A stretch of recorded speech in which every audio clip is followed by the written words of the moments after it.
nkomeza mbifuriza kugubwa neza mwe mudahwema kutwereka ko tubana bya buri munsi no kugaragaza ko mukunda ibikorwa byacu ahangaha tubagezaho kuri umwami w'umwana. Of course njye nkaba ni umwami muto cyangwa se nkaba ari mwami w'umwana uko byumva ari nako uyifata. Shaddy Boo cyangwa se wamenyekanye nka Mbabazi Shaddy akumbuga nkoranyambaga ze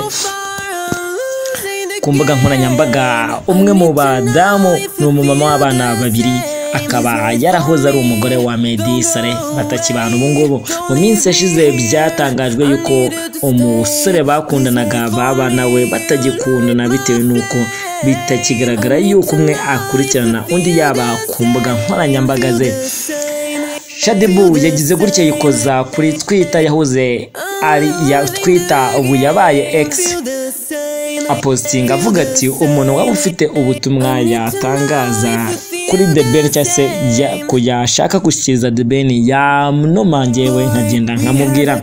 Mbabazi Shaddy yafashije umwana w'igikondo gutambutsa ubutumwa yageneye The Ben uri mu myiteguro y'ubukwe ndetse we n'umugore we w'ikiza Pamela.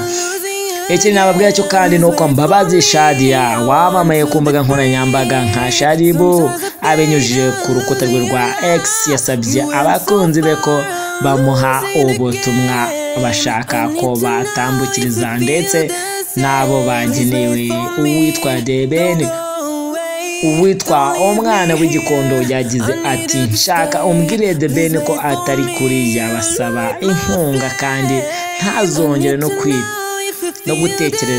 gutekereza ko hari aho ahuriye na Melody kuko Bruce wacu ariyubaha yihagararaho. Ibingibi ni ibintu umwana w'igikondo yahaye Shaddy Boo ngo abimunyurize cyangwa ni nk'ubutumwa muhaye kugira ngo bugere kuri The Ben.